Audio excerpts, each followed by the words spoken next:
Anyone can be a steward. Anyone. You, me. What matters is finding a way of stewardship that makes sense to you, that is accessible to you, that fills you up. Sometimes we find stewards in the community and they inspire us where to go next. I'm Eva Moore, and this is Be the Change, Stewardship in the Nature Journal community.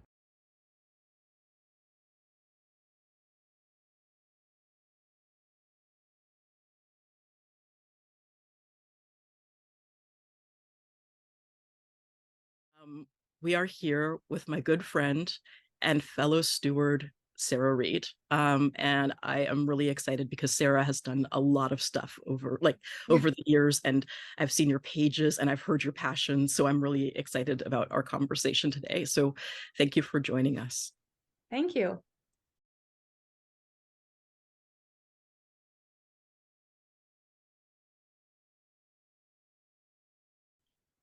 If you don't mind, I'd like to start with a first question that's a bit impromptu, maybe, but I found it's a good one. What does stewardship mean to you, or how would you define stewardship? Ah, um, First thing that comes to mind is sharing of a passion of a place and giving back to that place by sharing the passion or sharing an activity like providing some sort of service to that place. So to me, I guess stewardship really is service. Giving something back to that place, whether it's through education or an actual activity like gathering litter or doing trail work or something like that. So it's really providing something back as love. It's loving a place. I love that. So giving back, providing something back, and love. I think that's a wonderful way of stewardship. And then sharing the passion Yeah. of that place. And it's kind of like a circle. So as I think more about it, that as I've been giving service, especially out on trails for so many years, it's about giving service to that park or trail, but it's also um, a neat way for me to have a connection for myself because I go back and use those trails or those parks in the future, even the next day, and I can look at it and say, I did this. I participated in this, or the group participated in this. And it made it a better place for me for this next time, but also for everybody else who's here. And then in kind of going out further in years, looking back on some of those projects now, I have such a warm feeling in my heart with of the people who I worked with on those projects, and especially some of those who are no longer with us, but also some who no longer can be out there that I think, oh, he taught me this, or we shared this moment out there while we were doing the stewardship. And that is really special too.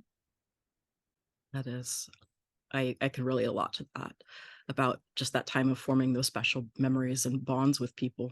It bonds you in a very special way when you've been doing that work together out Mm-hmm. there. And then you come back over and over to the legacy that you two took part in, or you three, or however many of you took part in. It's Yes.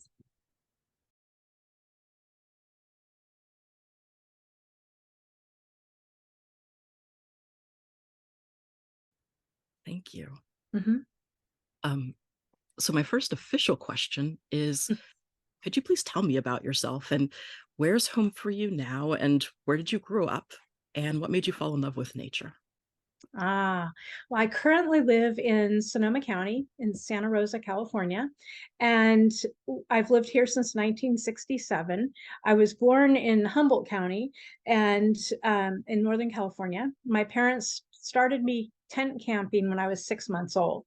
So that was really my first real introduction to being out in nature, was getting dirty in a campground, tent camping with my parents, being out there in nature, and that never stopped. We went tent camping a lot because it was an inexpensive way to be outdoors. At that time, some of the campgrounds were free. A lot of them in the national forest were like $2 a night. And when we moved down here in 1967, the first thing my mom did was look for some sort of campgrounds that were kind of off the grid that we could go and spend like a week out in the forest. And so our go-to place became a place called Let's Lake. It's Lett''S, somebody's name. Now it makes me think I need to look that up and find out the history, in the Mendocino National Forest. And that was one of those places where it was like $1 or $2 a night. We would set up a camp and we'd stay there for a week or even 2 weeks, and we'd fish every day, and we'd hike, we'd go exploring. And my sister and I just played in the dirt. We would take like metal cars, like Mattel Hot Wheels and different cars. And we'd set up little cities in the dirt. My dad and I would play games at the picnic table. Like he would draw a battleship or something. All the time we were surrounded by pine trees and the forest and the smells and the sounds of the forest and the lake and the bullfrogs and everything. I kind of grew up there. That was a place we went every summer the day after school was out. My dad was a teacher. First thing we did was load up some Suburban and get out of town that first day after school.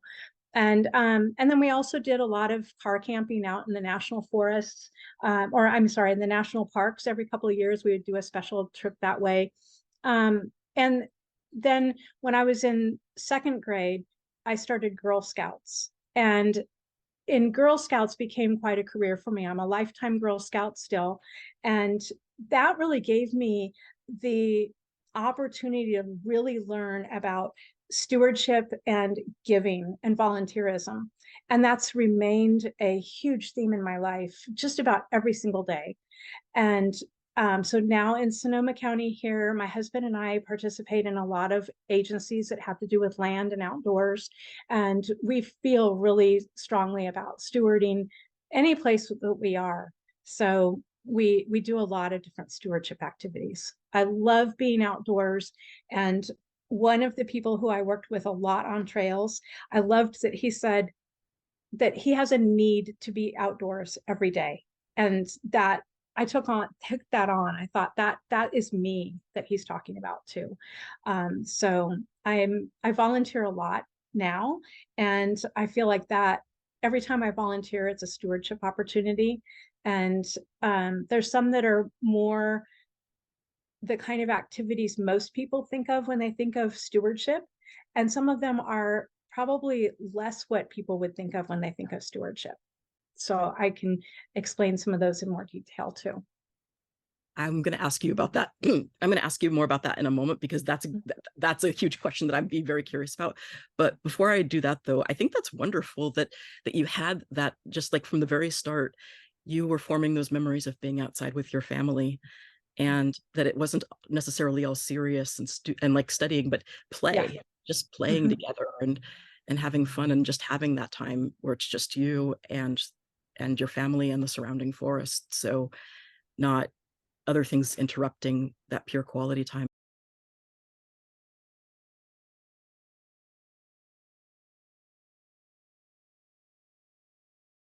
And what I wanted to know is, what kind of stuff did you get up to in the Girl Scouts? I never got to be one, so. Oh, well, being in Sonoma County, we had a lot of opportunities to be outdoors. And my Brownie troop and then my junior troop through elementary school was really focused on the outdoors. Everybody in our troop was really into that. So even when we were at our troop meetings at the school, we were often doing stuff outdoors, or we were planning something to do outdoors. Um, and so when I was in juniors, that was fourth, fifth, and sixth grade, we had a troop at our school that was just girls from our elementary school. We had 30 girls in our troop. That was a lot of kids when we had every socioeconomic diversity that you can imagine.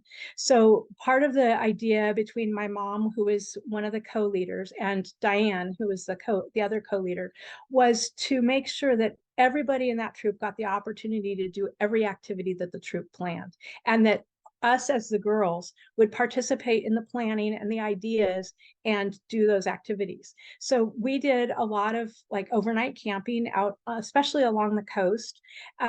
One of the days that I really remember was my mom got a program from University of California at Berkeley, and it was called, oh, now I'm going to go blank. I just went blank, but it'll come to me. So the whole program was around how to teach basically climate habitat and and the outdoors to kids. And so she took some of these, they came in a box with like activity cards.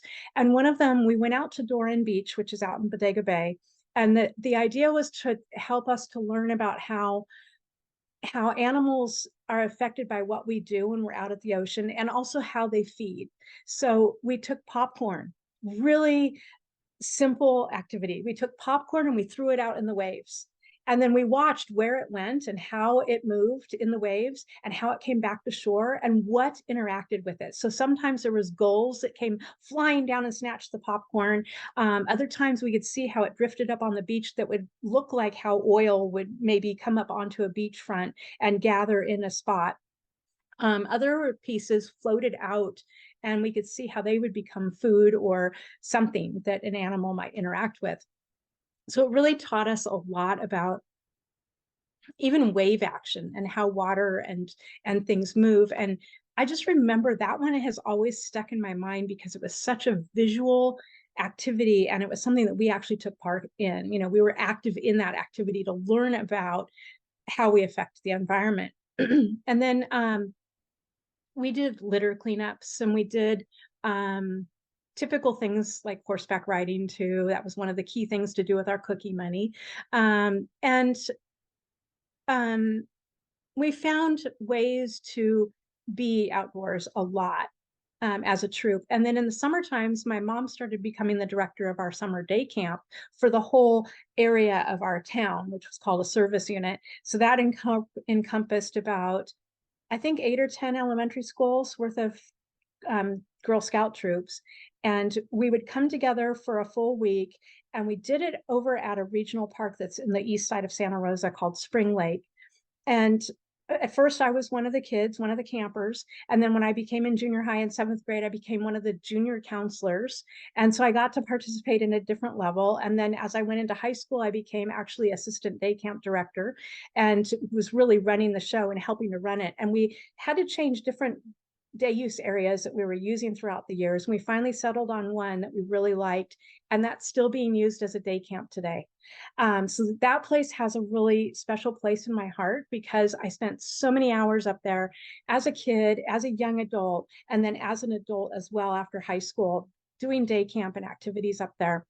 That particular park also holds a special place in my heart because as our junior Girl Scout troop, we went to opening day at that park when it opened brand spanking new. And we got a tour from Ranger Arnie, who explored the place with us and explained that it was actually a flood control project first and foremost. So all these buildings are meant to go underwater when it floods to save downtown Santa Rosa, but it's also a recreational park every other day of the year. And as a kid, that blew my mind. How in the world can these buildings ever be underwater? I would never see that in my lifetime. And the other thing was that day we got to plant trees on one of the dams. I'm sorry, allergies. The trees were evergreens, and those evergreens are now about 3 stories tall. They're still there. They're still thriving on the dam. And in 1986, I came home on Mother's Day weekend from college in San Rafael to see that lake flooded so deep that we could see only a couple of inches of the vent stacks at the top of those buildings. And I was blown away. That was the first time it ever flooded. They learned during that flood that they couldn't let the lake get that high ever again because it gave risk to the dams. But now, like this year, I think that lake must have flooded. Well, we had 12 atmospheric rivers, so it flooded at least 12 times this year, this winter alone. So it continues to save our downtown area and control the flow of water down our main creekways. And it's the busiest park in the county. It sees thousands of visitors every single day. It hosts things like regional cross-country championships and all kinds of special boating events. Like REI holds a how to kayak and how to paddle safely. This weekend they're opening up the summer rentals for kayaks and paddle boards, and a huge swimming lagoon with a water park and all kinds of things. So it's used heavily by our community, and it's beloved. And that's a place I feel really close to my heart, partly because of Girl Scouts. I learned about that place and I got to experience it. And I also did my Girl Scout Gold Award project there when I was in high school as a senior. The Gold Award is the equivalent to the Eagle Scout in Boy Scouts. And I did my Gold Award project actually at that park, where I looked at how man affects the environment.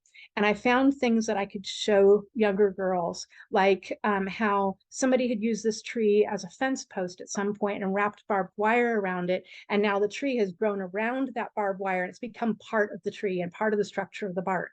And what does that mean to that tree? What does that mean to the activities that humans were doing? And I incorporated for that 2 meetings with a troop, where first I went out to a troop meeting at their school and we talked about what we were going to do and what we were going to see. And then the next week they came out and met me at the park and we did a hike, a tour, and talked and interacted with water. We dipped glass jars to see what was in the water. We talked about all those things. We looked at how man affects the environment and the lakeshore environment and what it means. And I spent like 200 hours doing that as a senior in high school, a very, very busy senior in high school. And that kind of really cemented my relationship with that park. And I can still go back to those exact same places and show you everything I did during that project. That helped those girls not only experience the place, but it also helped them to achieve, I think it was at least part of or most of 5 different badges. And that was just, it was really special. I realize now, looking back, that maybe many of the kids that we had, many of the youth, the girls that we had given that experience to, may not have ever been outdoors and on trails before.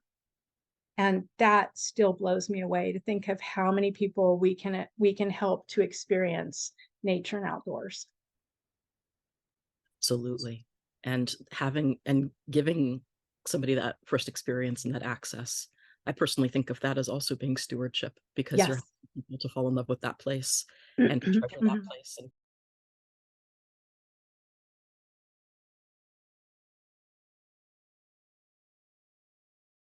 would you say now that there are equal numbers or fewer or more kids who are getting outdoor experiences compared to then? Hmm. Um, I would say there's less. And I say that because in just interacting in our community alone, we draw from about a population about 500,000 in the North Bay area. There's a lot of youth whose only experience with the outdoors is a soccer field or the play yard at school where there may be cracks in the pavement that have grass growing in them or something like that. They rarely really get outdoors, even though a nearby town here is called Tree City, USA.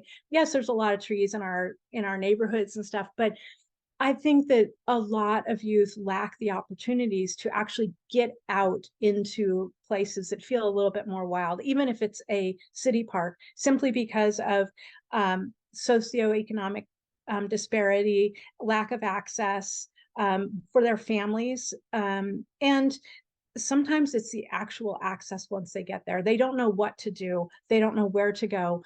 And there are quite a few agencies in our county that offer outdoor adventures and outdoor experiences for youth.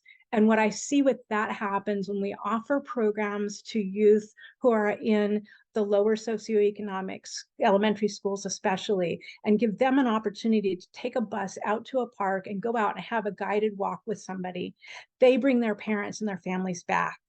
And that's amazing to me. That ripple effect is so important. Absolutely.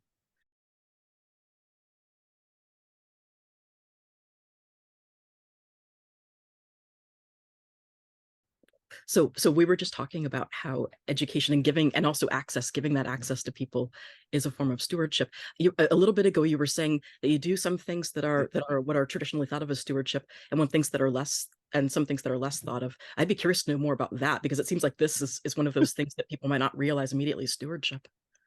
Well, I think a lot of times people might think stewardship is a beach cleanup, like an organized beach cleanup. A lot of people really focus on beach cleanup, beach cleanup, beach cleanup. And yet it's not just about that. It's about anywhere we are, anywhere humans are having activities, even a parking lot needs to have attention and stewardship given to it.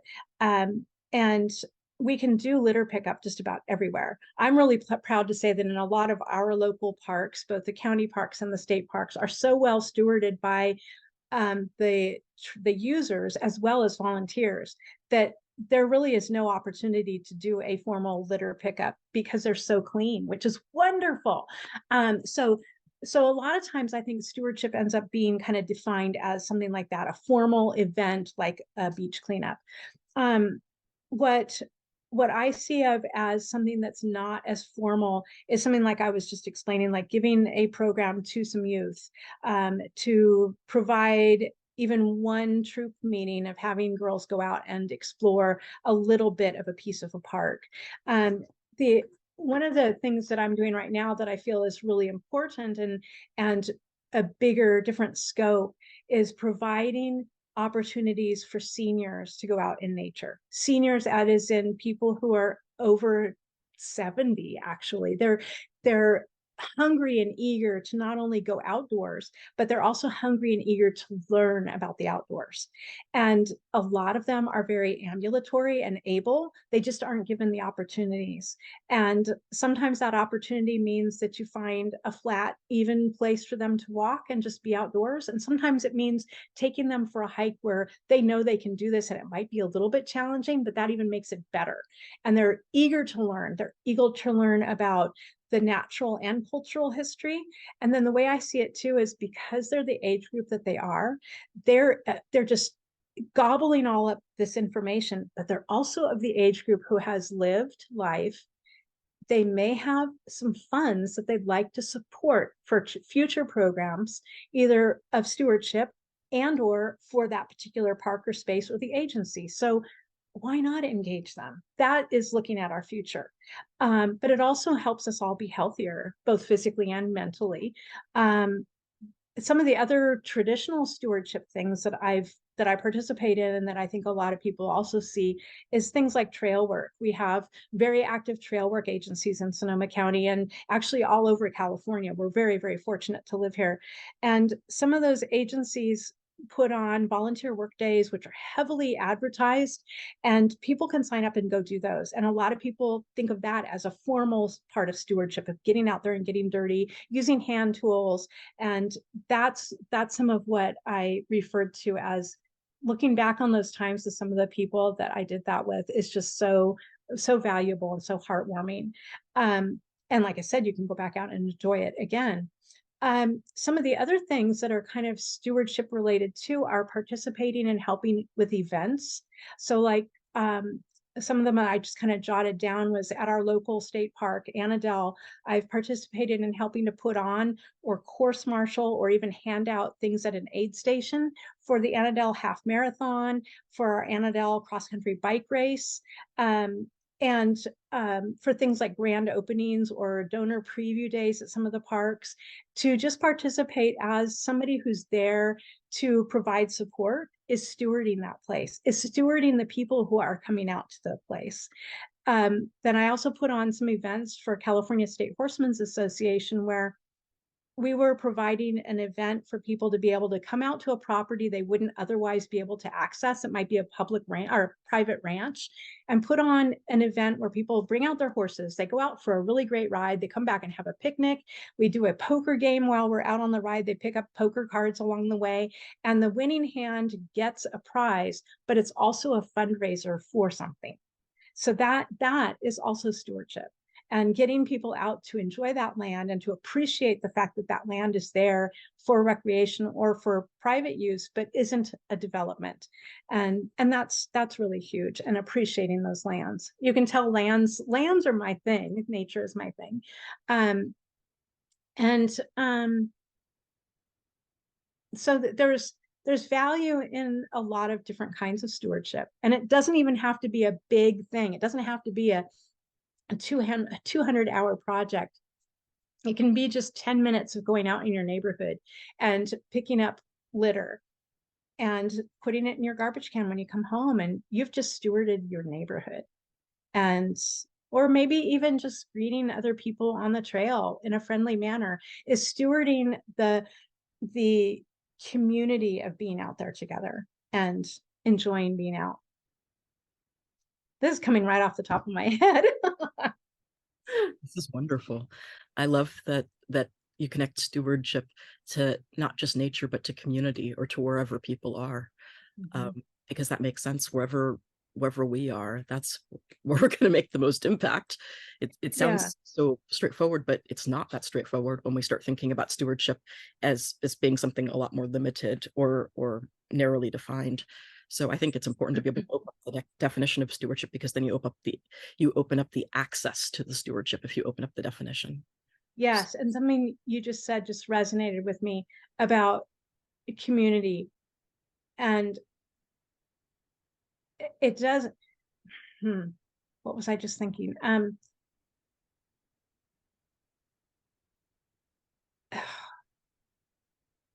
Okay, it'll come back to me. Um, yeah, I'm sorry. It It's just okay. went. There's no rush. There's no rush. If you want um, to take a second to think about it, you can. It's all right. no, it'll come back to me. I'll kind of I'll percolate. Yeah, go ahead. Mm. Oh no, I think I was just saying that I really appreciate that you're saying um, just all of these different ways of stewarding the community. And I remember that speaking of the more traditional, I remember you were telling me recently about you and your husband going, and you were being trail bosses in a particular area too, and that just sounded really, really awesome. I just got what my thought was. Stewardship needs to be something that makes us happy. So it shouldn't be a chore. It should be something that feels good from the inside out. And that's where I think it also connects with community. If we're doing something either ourselves or with others that is happy and in creating that stewardship opportunity, it really means a lot more too than being something forced. So yeah, connecting that to the trail opportunity that we've just had in being trail bosses. We're doing this because we enjoy it. It's happy, it's fun, and because we got access to a preserve that we wouldn't otherwise get public access to. So that was our caveat. So that's with Sonoma State University. The land management class, I've been teaching a seminar for 5 years, and part of their requirement for this class is to do some restoration work. And in the past, we connected it when I worked at the state park to doing some trail maintenance and management and learning about a public access park with doing hands-on work in trail maintenance. The students had otherwise been in private preserves, and they didn't really know about how differently we manage trails and land in a public perspective. So that's kind of the focus of my seminar and our restoration. This year, we had the opportunity to go up to the other Sonoma State Preserve that's up near Boonville in Mendocino County and actually start building brand new trail from nothing, for the goal of having future public outings on that property led by guides, by property stewards. And so we were able to offer our spring semester land management students and the preserve stewards the opportunity to go up there. And if they wanted to, they even got to spend the night up there. And we would spend the day not only hiking out through the preserve to our work area, so we got to experience a waterfall and some beautiful ecosystems between redwood forest, oak woodland, open grassland, and meadows, to our work site, which had amazing views out over the coastal mountains of Mendocino County. And then we started with pin flags. So we started with nothing. We went out the week before, just my husband and I and the logistics manager for the preserve, and pin flagged where we thought a good route would be for eventually taking people out. So they'd get all that on their hike, the views, the waterfall, the beautiful nature and everything. And then we took the students back up there for the next 2 weekends and scraped out brand new trail. And we did about 1,500 feet of trail between 2 work days. And it was just a blast. Some of it was through grasslands where the wild boar had completely rototilled up the hillsides. So we had to figure out how to go through the dried up rototill. Those are deep footprints, sometimes this deep, and then pig wallows that we actually skirted around some of those so that we could leave the wallow so that the yellow-legged frogs and the salamanders and the tree frogs could all still have their little habitat in there. And then we also skirted around some of the bunch grass to make it more interesting and fun. The students loved it. And these students aren't just young people. Some of them are 20, 21, but some of them were older. So the mixture and the enthusiasm of being out there with a bunch of nature nerds was just a blast. And then the second day was really, really hot. It was over 80 up there with no wind. We were in the open sun the whole day. We were sweating buckets. Some people didn't have enough water. And as we hiked back, we told them, when we go back, you guys have a chance to stop at the waterfall and cool off. Well, the three adults, were way back there discussing trail work as we were heading back, and the kids all took off and were gone out in front of us. And the next thing we heard was this big whooping coming from the forest. And we were like, yep, they hit the waterfall. And we all just loved getting nice and cool and listening to the water. And well, the mosquitoes were kind of a pain, but it was just such a fun experience to just be literally out there off the grid and just spending the day out there, just being dirty and sweaty and enjoying nature. And I'm sure that they'll all remember that.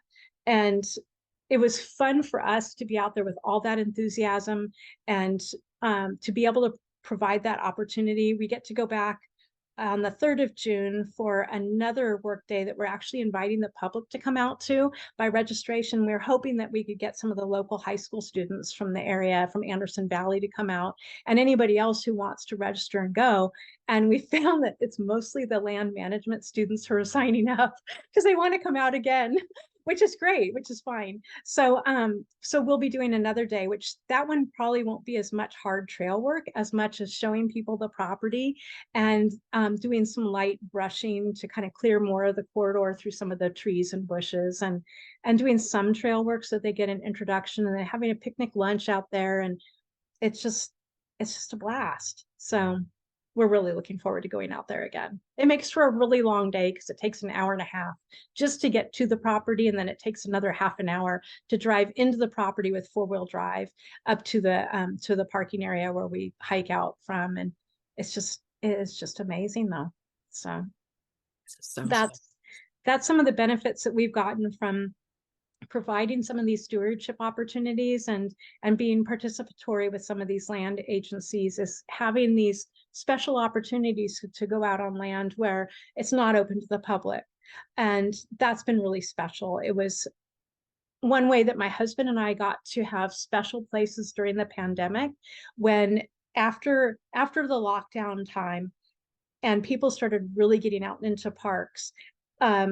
One of the local agencies, East Bay Regional Parks, had the statistic that their parks had a 300% increase in visitation as soon as the parks opened back up.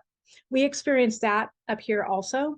And because of that, those of us who were out in parks almost every day felt really crowded out. And it wasn't so much even about trail etiquette or the fact that, oh, I don't want to be out in crowds. It was more that there were just so many people out there. It was loud. It was different. It was a totally different experience.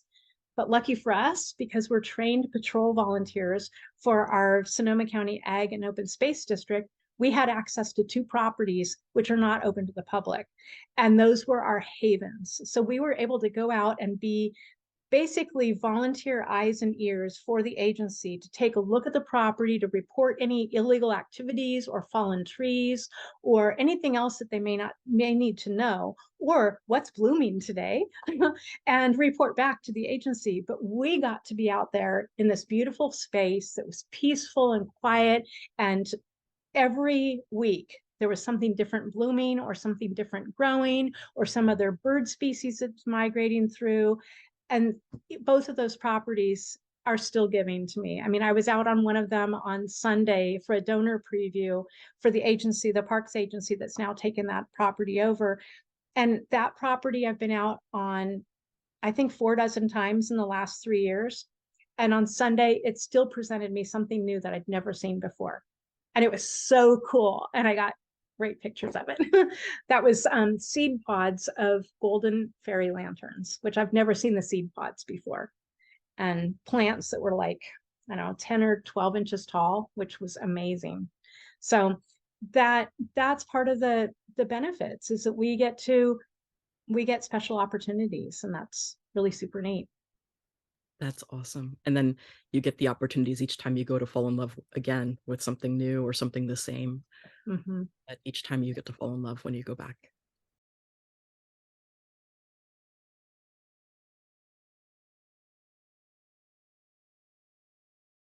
Yeah. So your one of your questions was how do I incorporate that into my nature journaling? Mhm. And the Sonoma State class that I teach, we last year we went and did brand new trail again up on Taylor Mountain Regional Park here in Santa Rosa. And I did steward that. I was there, but I also did record that in my journal as some entries where I kind of quick sketched people with tools in their hands and what the degree of the elevation of the hillside looked like to begin with, and then what it looked like when we put a trail on it, and how that outsloped. And just wrote some of the things, some of my observations of the day down with it. And so I do that sometimes. I often do a lot of kind of photographic journaling. So I take a lot of photos of what we're doing and where we are with the intent that I'll journal later, but I don't all the time. But there it's things that I can journal from either in here or from those pictures, and it still means a lot to me. And I love making lists like of the bird species we see or the wildflowers we see, or sketching out some wildflowers as we're hiking along. On Sunday I practiced sketching water after taking Jack's class on Saturday. So I challenged myself with trying to sketch out the creek that we were at, and I've yet to add some color to it, but I want to. I'm excited about doing that. And that's one of the things I love about incorporating the journaling too. And on Sunday, I met one of our fellow Nature Journal Club members who's from Southern California, who happened to be up here in our area this weekend. And she had made a comment on one of my Nature Journal Club posts about the fact that she was going to be up here. And I was able to invite her to that donor preview on Sunday, and she came out and experienced that park, and we got to talk about it and meet, and that's pretty cool too. Very So, cool. so And connections, community connections, and yeah. absolutely. And I think that photojournaling is a wonderful way of doing it too, just to go to that point, because one of one of the challenges I think some of us face, and maybe you can relate, and if you do, then tell me more about this too, is I find it hard to nature journal and steward at the same time. Yes. A Yes. multitasking thing. The photos can sometimes be a bit more accessible in terms of just like snapping that and then getting back so you don't interrupt the workflow, or Yes.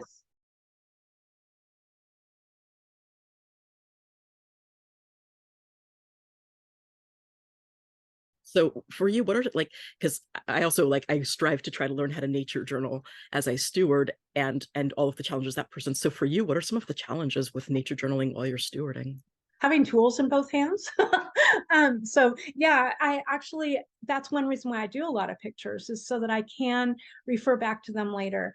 So especially when I'm doing like trail work specifically, because it often does entail having tools in both hands, or I've got a tool and using both hands with the tool or something like that. So there's a lot going on up here and planning something to journal. Um, and and I find that rewarding in itself.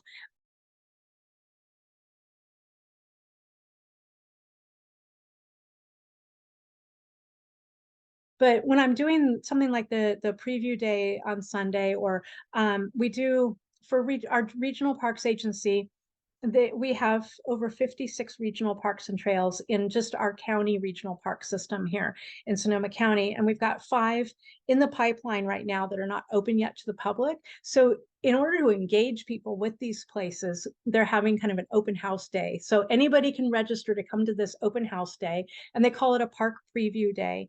And once you register, you can come out anytime between 9 and 2 and just go out and have a self-guided hike out into this property. And to me, that creates stewardship. It creates advocacy for not only the agency but the place, and to get people out on the land. So I love it. I think it's a great way to introduce people to a place that's not going to be open for a couple of years. So while I'm doing that, I'm out as a volunteer and I'm roaming the trails as a trail monitor. I have an identification vest on and a cap with the agency and my name tag, and I'm often carrying my nature journal with me. And it becomes a invitation for conversation, having that nature journal. I've had people go, oh, you're carrying a nature journal, or oh, what are you journaling about? Or they see the wild wonder sticker on the front and they're like, oh, I know what that is. So it's a way to start a conversation. And I don't mind showing people even my, oh God, I hate this page kind of thing, because everybody is their own worst critic. And everybody says, oh, I can't draw. So I show them what I do, sometimes making lists, or I just sketch something out really quick and it looks like a blob. But to them, they'll look at it and go, oh my God, that's so cool. And I'm like, wow, thanks for thinking that. And then there's other pages I really, really like that I feel are finished. Those are fun to show too. But the fact that I've got this book in my hand, a journal and a pen, or even if I'm even sitting there using some paints, it's a conversation starter.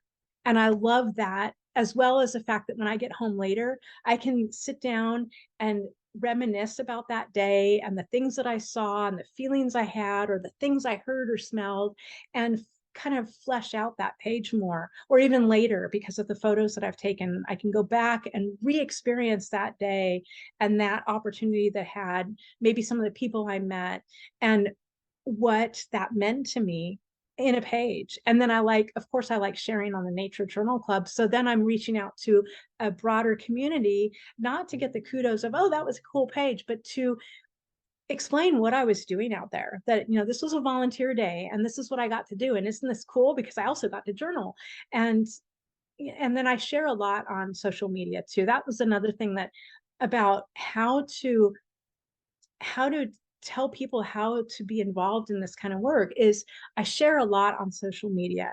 Sometimes that's kind of a downfall for me because I get busy, but we have a local group right now called Sonoma County Hikers. And it's not so much about getting the group together to go for hikes, but about sharing the places that we're going, what hikes we're doing. Maybe people need to know that, oh my God, the ticks are out really bad on this area right now, or oh, the storms really blew out this trail section, or oh my God, you've got to get out there right now because the harbor seals are pupping and it's really cool to look down over the cliffs, or something like that.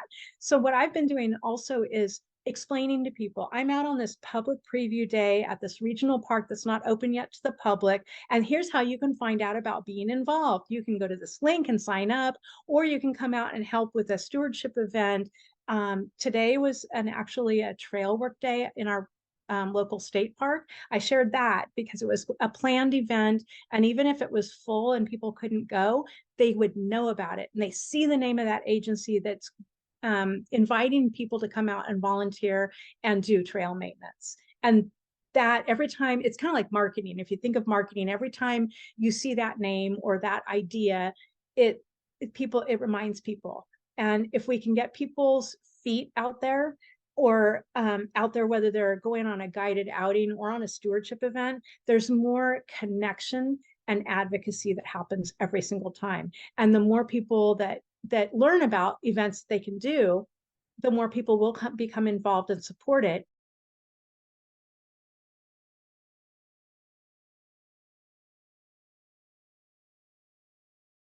And so I encourage people to sign up, but I also encourage people, and this has happened a lot being an equestrian and being involved with the equestrian community. A lot of people say, I don't want to go out and work. I just want to ride my horse. And I say, well, one, get your butt out of the saddle and do something, pick up a tool and do something. But if you can't, which a lot of people can't physically do trail work, is then support the program, donate some money, or come out and help in an event at a sign-up table or a check-in station, or be the lunch runner to go pick up lunch and support that agency doing the work in some way. The interesting thing is that we've done a lot of trail work days. Some of them are sponsored by local businesses as a way to engage their employees. So it's funded, that day might be funded by that company. And then they invite their employees to come out and work. One of those, we had 45 people. Was that, no, did we have more than that? I think we had 45 people on a short trail section doing a ton of work. But the fun thing was, we had everything from a 4-year-old to an 84-year-old on that work day, and they all busted out the work. We can find work for any age and any ability, which is really fun, because all of us have off days where, oh my God, I just don't have the energy. So you find an easier job to do. Kids love to fill buckets with gravel. They just think that's a blast. Here, pick up any gravel like this size and put it in this bucket, and then bring it over here and we'll dump it in and we'll poke it into holes. They dig that, literally. But it's just fun, and it's fun to show people that there are opportunities. But if the physical ability just simply isn't there, then getting behind that in some way, in donating $1 or $100, or maybe even your trust fund at that time to that stewardship opportunity, makes the world a better place for everybody. Then the other thing that I'd like to encourage people to do is look for opportunities wherever you're going to be going on vacation. If you're going somewhere, look for agencies that are there where you're going, where you can maybe donate an hour or 2 or 4 all day to helping with some sort of way to make that place that you're going a better place. And one of the things I think of is we love to go to Lake Tahoe, not to the lake, but to Truckee and the mountains up there. So we are on a newsletter for the Truckee Donner Land Trust. They have stewardship days. And if it matches up with the week that we're going to be there, we would love to go out and get dirty. And, and we've also donated, because oftentimes it doesn't match up with the week that we're up there on vacation. But if I donate even $50, that's a tool that just bought a McLeod or a shovel or something, or maybe it bought some lunches for that trail crew. So it's a really valuable thing, and it all adds up. So, yeah. Awesome.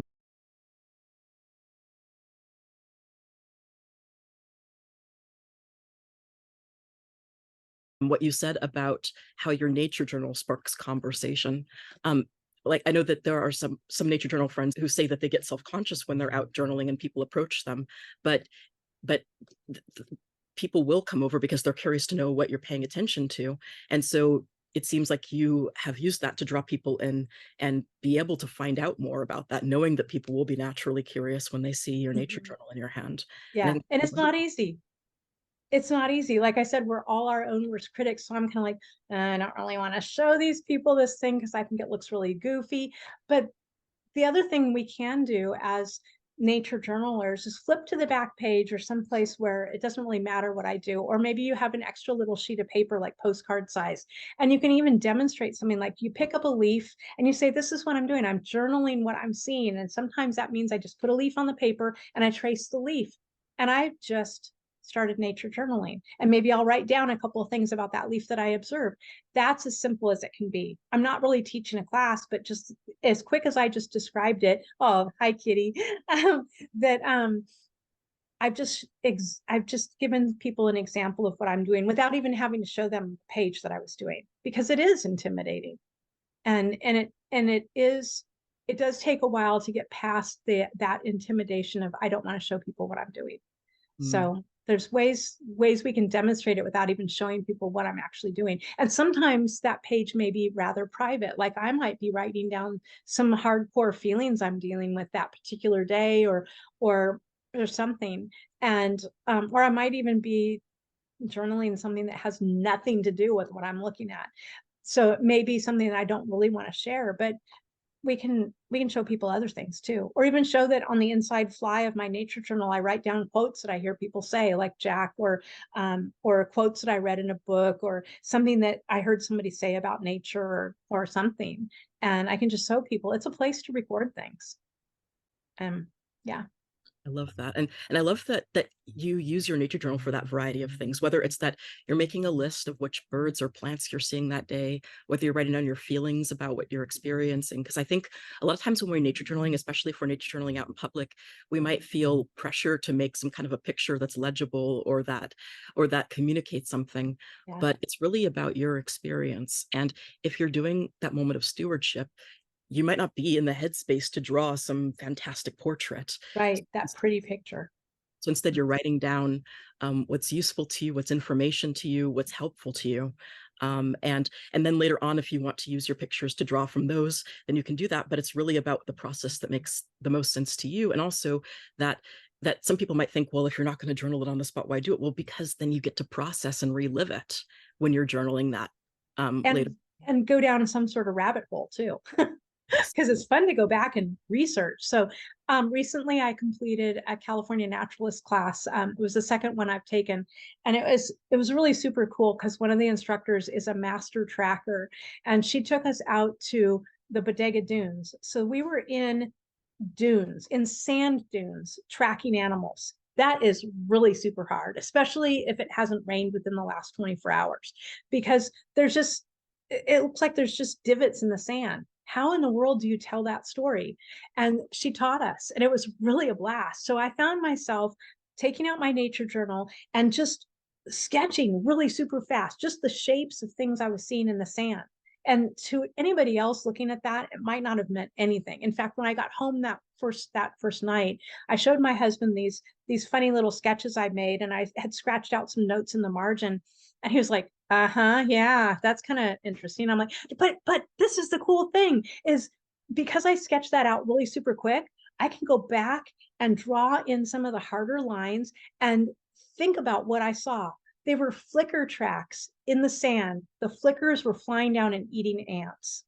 And it wasn't just their foot tracks, it was where they were pecking the sand. And she taught us that. Oh my God, I saw flicker tracks in the dry sand. And they were not clear at all. They were just these funny, weird little shapes in sand dunes.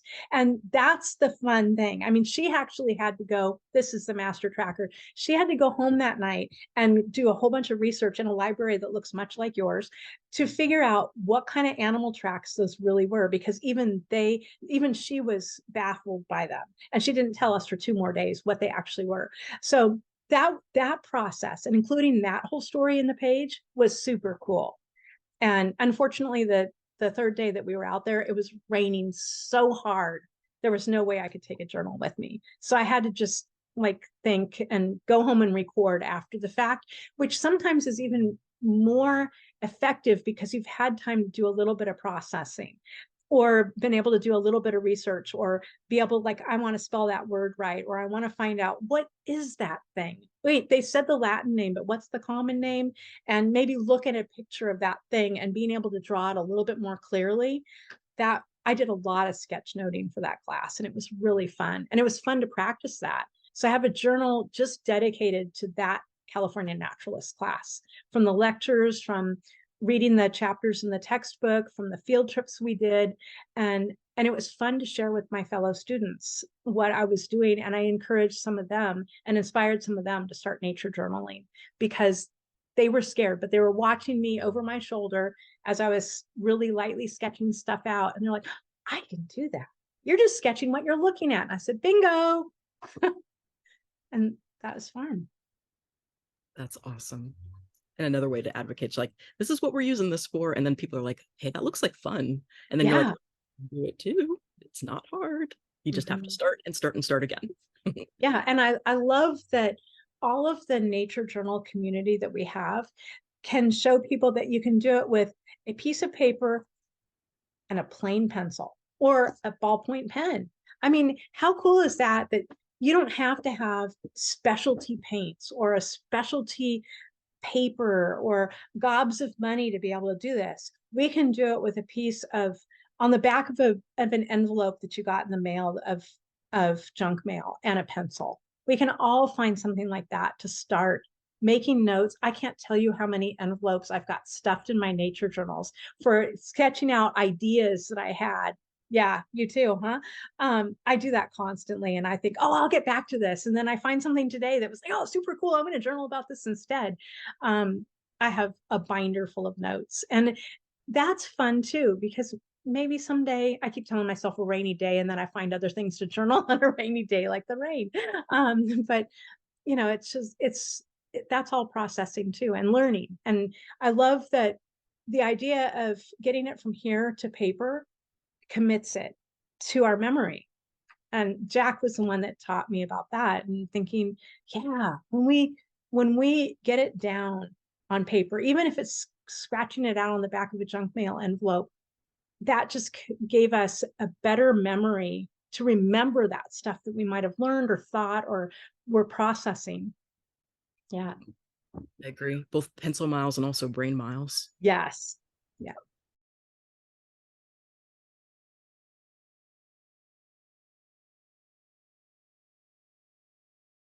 Oh, another thing that are kind of a next step for me, and I've been working on this up here for, I don't know, I think going on 20 years. And maybe now I'm going to finally reach some point of actually doing it. Is it started with thinking about creating a trail guide for Sonoma County. And that was kind of specifically geared towards equestrians, but also hikers. And coming at it from a trail user perspective of this is what you can expect to find on this hike. And during these seasons, you might find this or that. This was before nature journaling. And I've still got it all saved on a thumb drive, thank goodness. And I haven't revisited that for a long, long time, but more recently, I've been thinking about, because we've reached more of a technical age, electronics age, whatever you want to call it, is to create a website and a really interactive website that would be me advocating nature and outdoors from a variety of perspectives and offering some downloads of like a virtual webinar about a particular park or a trail with using my photos, maybe using some of my journal entries and having it recorded that people could go on it and watch about learning about this particular place. Or having some live events where I either hold an actual in-person hike or an in-person webinar about doing nature journaling or whatever, Q&A about nature or whatever. And then having a blog, having photos of some places, having a way for me to actually post my outings rather than just on social media, but on my own feed, and providing some actual planned activities for people and connection. And part of it is the fear of getting myself so deeply involved in it that it takes over my life, because I don't want to get to that point. I've got other things I want to be doing and I don't want it to start taking over my life. So I'm a perfectionist, I'm a planner organizer, and I could see myself saying, okay, you've got to strive to do a blog entry every day, and then going, oh God, this is really too stressful. But so I've been still kind of thinking out all that kind of stuff. I'm scared of creating a website because there's just an intimidation there, even though I actually administer several different websites. And I know I've got people in my own um, kind of energy field that I can ask for help with that. But it's just the whole idea is kind of intimidating. But I have a lot of support from friends of mine who are like, oh my God, I would so support your webpage. I would so support you doing this stuff. I'd love to read your articles and your blog posts or whatever. If maybe I do a monthly newsletter and people would subscribe for it. I don't know. It just keeps going on. And I'm kind of like, this would be really fun for me to do if I don't let it overwhelm my life, because there's a really special equine in my life now, and I'm spending a lot of time with him, and that's what I want to do because it fulfills me. And then I like to go out and hike most days. So I've got to make sure that there's a balance of it and that it's not overwhelming me. Absolutely.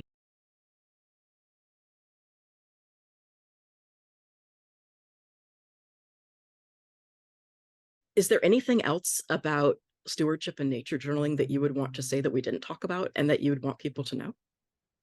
I think the thing I'd like to leave with is leave a place cleaner than you found it. that's that was one of the things I really learned early on in Girl Scouts, is no matter what that means, you leave a place cleaner than you found it. And I think as far as stewarding our places, whether they're outdoors in nature or our own neighborhood, even our own sidewalk in front of our house or where we live, is to not drop that gum wrapper. Go out and pick up the garbage. If you feel like the weeds growing in the cracks are unsightly, pull a couple and make it a prettier place. Whatever that means for you, leave a place cleaner than you found it. And I like that better than some of the other kind of um, cutesy sayings and stuff, because that incorporates a lot. And I I like that a lot. We've that was another thing that I think I got from Girl Scouts and from my parents. And in camping, we liked doing the litter getter patches back in the 70s, or they were either little badges or little patches. And one of the things that we did at that time, my sister and I, in campgrounds especially, was the pull tabs from beer cans and soda cans. They pulled all the way off, and people would just toss them everywhere. And they were often just completely coating a campfire pit. And the litter getter patch that we did was either you filled a small bag with litter, or you picked up as many of those pull tabs as would be your height when you linked them all together. And that's how we could get one of those patches. Well, obviously those aren't around anymore, except you see them in the backcountry sometimes from the 70s. But there's other ways we can do that. And we can encourage youth, especially, to participate in junior ranger programs wherever they might be, or just being, we don't always need to have something to aspire to get.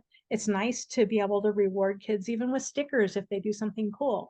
But having those kinds of programs, and if people are involved with a park or a space, think about how we can create those programs to help support ongoing stewardship like that. We have a little pocket park in our neighborhood that's just down the block from me. That's just a space that's between two blocks. It's a teeny tiny, it's not even a quarter of an acre. It's just kind of a walkthrough. And the way that our neighborhood stewards that spot is we use Nextdoor to communicate and ask if anybody's got a weed whacker or a gas lawnmower or something that they can take over there without having to plug in to actually mow down the weeds, then could somebody please offer to do that? And it always happens. It's really cool that even though other agencies like the city parks and rec don't respond to our ask, but neighbors will do it. And we all kind of work hard to keep that place clean. Like every time anybody walks through it, we pick up stuff. And then we have a little signboard there that we can post positive thoughts, or like there's an event this Sunday there at that little pocket park. There hasn't been one in years, but they just invited anybody who wants to come out, bring your own snack or picnic, bring an instrument if you have one. We're going to play cornhole or whatever anybody wants to do just to get together as a neighborhood. And I was like, this is really cool. And a couple of years ago, we tried dispersing poppy seeds to try to get them to come up because the park is called Poppy Park. But unfortunately, we only had like 2 or 3 poppy plants that actually germinated, but that doesn't matter. It was still community and it's stewarding that little spot. And it's neat because again, it creates community and a sense of place. So, Absolutely. I love that, especially because you started with the neighborhood. Like, mhm. you don't have to go out and do some huge thing that like is across an ocean, or it doesn't have to be some huge thing. It can be as simple as starting in your neighborhood and making it a better place, and having, and more accessible for that matter, because you have connections, so you can build on the connections that you already have. Mhm. Yeah, yeah, Thank you so much. Thank you for yeah. sharing all of your experience, and thank you for doing all of what you do for It's fun.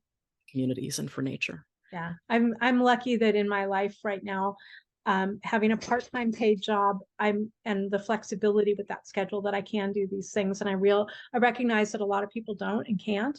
But even if we do something once a month, even for 10 minutes or an hour, or maybe even a scheduled workday that's 3 or 4 hours, it's it's such it gives back to ourselves so much. And I think we all need that in this world where there's so much trauma and stress. If we can do something that makes us feel good, and just do it. Oh, just do it, like Nike.